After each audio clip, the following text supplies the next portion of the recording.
Oleh itu pada petang ini saya nak mengumumkan satu berita yang agak melegakan kepada anda semua.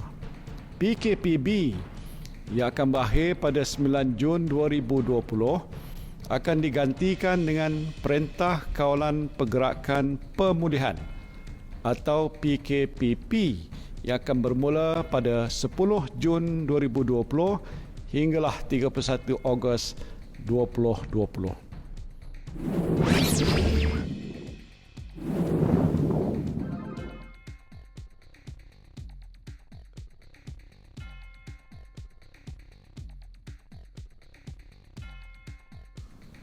Mulai 10 Jun 2020, perjalanan rentas negeri akan dibenarkan kecuali di kawasan yang diisytiharkan Perintah Kawalan Pergerakan Diperketatkan atau PKPD.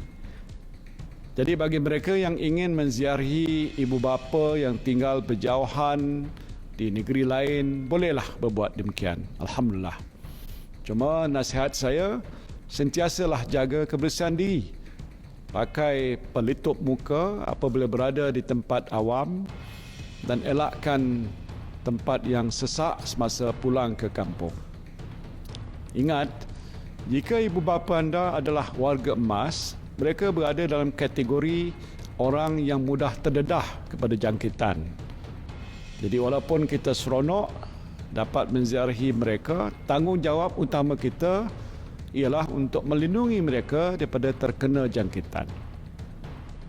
Dalam tempoh PKPP ini juga, hampir semua aktiviti sosial, pendidikan, keagamaan, perniagaan, sektor ekonomi dan sebagainya akan beroperasi semula secara berperingkat-peringkat dengan pematuhan sepenuhnya kepada SOP.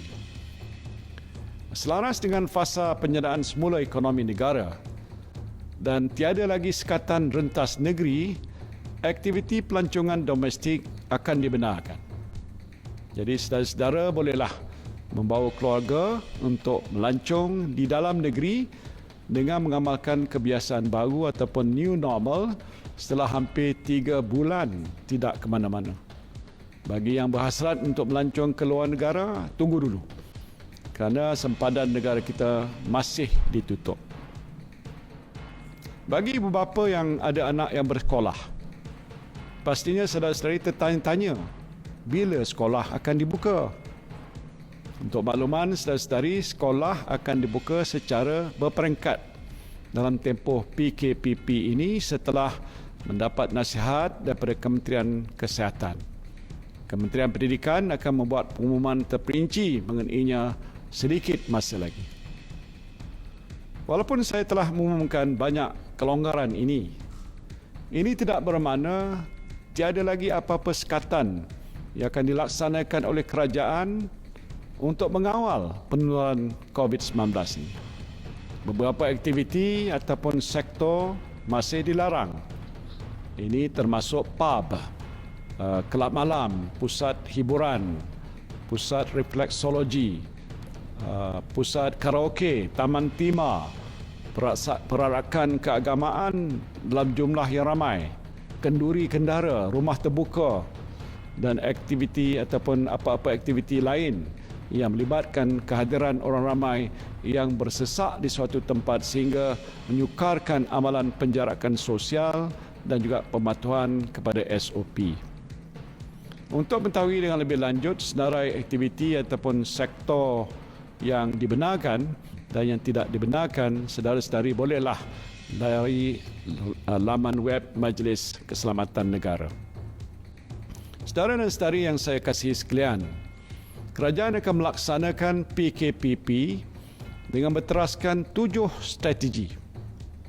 7 strategi iaitu pengukuhan kesihatan awam, perundangan dan penguatkuasaan, pengukuhan kawalan sempadan, pembukaan sepenuhnya sektor ekonomi, pembudayaan kebiasaan baru, pemerkasaan tanggungjawab komuniti dan perlindungan golongan berisiko. Sehubungan dengan pelaksanaan PKPP ini, Saya menyeru saudara dan saudari semua untuk pakai aplikasi My Sejahtera yang telah dibangunkan oleh kerajaan untuk membolehkan saudara-saudari melaksanakan penilaian kesihatan kendiri. Aplikasi ini juga akan membolehkan Kementerian Kesihatan Malaysia mengambil tindakan yang cepat, tepat dan berkesan untuk mengenal pasti dan memaklumkan kontak rapat sekiranya berlaku kes jangkitan COVID-19 dalam masyarakat kita. Apa yang penting ialah kita semua mestilah bersedia untuk membudayakan kebiasaan baru ini dalam kehidupan kita.